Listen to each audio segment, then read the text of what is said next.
দার্জিলিং লোকসভা কেন্দ্র কোনো ফুটবল খেলার মাঠ নয়। বিজেপি বিধায়কের মন্তব্যে শোরগোল পড়ে গেল। মানে লোকসভা ভোটের আগে রীতিমতো বিজেপি বিধায়ক যেন রীতিমতো উত্তরবঙ্গে নতুন করে শীতের আমেজে রাজনৈতিক উত্তাপ ছড়িয়ে দিলেন। তিনি বলেন দার্জিলিং লোকসভা কেন্দ্র ফুটবল খেলার মাঠ নয়, বাইরে থেকে যে কেউ এখানে এসে খেলে যাবে, আমরা দর্শক হয়ে দেখব। ভূমিপুত্রের প্রসঙ্গে ফের একবার বিস্ফোরক কাশিয়াঙ্গের বিজেপি বিধায়ক বিষ্ণু প্রসাদ শর্মা। তিনি বলছেন, আমরা 25 বছর বহিরাগতদের ভোট দিয়েছি, আমাদের আশ্বস্ত করা হয়, আমাদের ডিমান্ডের উপরে কাজ করা হবে। 10 বছর কংগ্রেস নিয়ে গেছে, 15 বছর ধরে বিজেপিকে দিচ্ছি।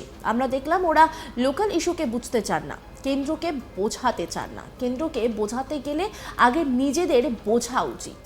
বোঝার চেষ্টা তারা করেনি। আমি জেল খেটেছি, জেতার পর ওনারা এখানে থাকে না। আমি চাই এই দার্জিলিং লোকসভা কোনো ফুটবল খেলার মাঠ নয় যে বাইরের লোক এসে খেলে যাবে, আমরা দেখে যাব। এখানে বুদ্ধিজীবী ও রাজনৈতিক কর্মীরা আছেন। এখন আমার দাবি বহিরাগত নয়। আমার সাহস দিয়েছেন প্রধানমন্ত্রী, আমার কথা প্রধানমন্ত্রী বুঝবেন। এবার বহিরাগত প্রার্থী নয়, এখানে প্রার্থী দিন। এখানে যদি প্রার্থী বহিরাগত প্রার্থী পাঠায় তাহলে আমি বিরোধিতা করব। কারণ নাম নয়, এবার বহিরাগত চলবে না। তিনি কি বলছেন শোনাব আপনাদের।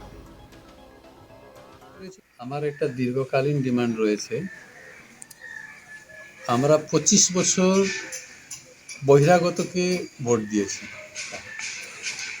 তার কারণটা আছে, প্রতিবার আমাদেরকে আশ্বস্ত করা হয় যে তোমাদের যে ডিমান্ড আছে এই ডিমান্ডের উপরে আমরা কাজ করি। 10 বছর কংগ্রেস নিয়ে গেছে ইন্দ্রজিৎ খুল্লার, তারপরে 15 বছর ধরে বিজেপিকে আমরা দিচ্ছি। যশবন্ত সিং আসলেন, আলু আলিয়া আসলেন, বিষ্টা আসলেন, কিন্তু একটা জিনিস আমরা দেখতে পারলাম, ওনারা এখানকার লোকাল ইস্যুকে বুঝতে চান না, আর এটা কেন্দ্রকে বুঝাইতে চান না। কেন্দ্রকে বোঝানোর জন্য আগে নিজেকে বোঝা উচিত। ওটা বোঝার চেষ্টা ওনারা কোনোদিন করেন না। আমরা সাপোর্ট করেছি ঠিক, এর আগের ইলেকশনে তো আমিও সাপোর্ট করলাম, জেতানোর জন্য আমি জেলেও চলে গেলাম, জেল খেটে আসলাম। কিন্তু জেতার পরে ওনারা এখানকার থাকেন না, ওনারা শুধু দিল্লি দিল্লি দিল্লি। আর এখানে অনেকবার তো মিসিং সাংসদ বলেও পোস্টিং হয়েছে। এবার আমি চাই এই দার্জিলিং লোকসভা সমষ্টিটা কোনো ফুটবল মাঠ নয় যে বাইরের টিম এসে খেলে যাবে, আমরা এখানে দর্শক হয়ে দেখে যাব। এখানেও বুদ্ধিজীবীরা আছেন, এখানেও রাজনৈতিক কর্মীরা আছেন।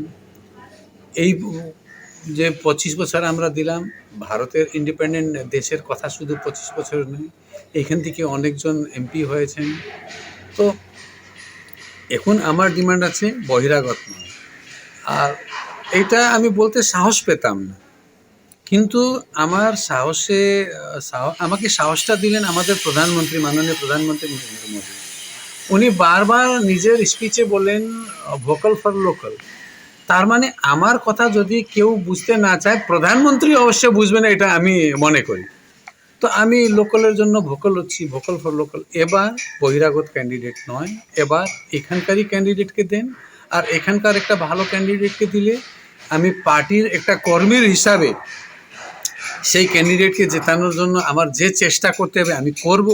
কিন্তু যদি এবারও আপনারা বহিরাগত ক্যান্ডিডেট আনেন কিংবা পার্টি বহিরাগত ক্যান্ডিডেটকে পাঠায়, তখন আমি নিজের মধ্যে নিশ্চিত আছি যে সেই ক্যান্ডিডেটের বিরুদ্ধে আন্ডার প্রোটেস্ট আমি নমিনেশন ফাইল করব। রাজু বিস্তাকে যদি ফের প্রার্থী করা হয় তবে নেম রাজু বিষ্টা কিংবা অন্য কিছু, কারোর নাম আমার সাবজেক্ট ম্যাটার নয়, রাজু বিষ্টা আমার সাবজেক্ট ম্যাটার নয়। এবার সাবজেক্ট ম্যাটার আছে বহিরাগত চলবে না। তো সবাই তো বহিরাগত। নিজের বাড়িতে সংবাদ মাধ্যমের মুখোমুখি হয়ে বলেন, এবারও যদি দার্জিলিং লোকসভা কেন্দ্রে বিজেপি বহিরাগত কাউকে প্রার্থী করে তবে তার বিরুদ্ধে নির্বাচনে প্রতিদ্বন্দ্বিতা করবেন খোদ বিজেপি বিধায়ক বিষ্ণুপ্রসাদ শর্মা। আর তার এই মন্তব্যের পরই রাজনৈতিক মহলে তুমুল আলোড়নের সৃষ্টি হয়েছে, অর্থাৎ বিজেপির উপরেই যেন ভরসা হারাচ্ছেন বিজেপিরই বিধায়ক। তার এই মন্তব্য শুনে মনে হচ্ছে লোকসভা ভোটের আগে বিজেপির মধ্যে যেন দ্বন্দ্ব।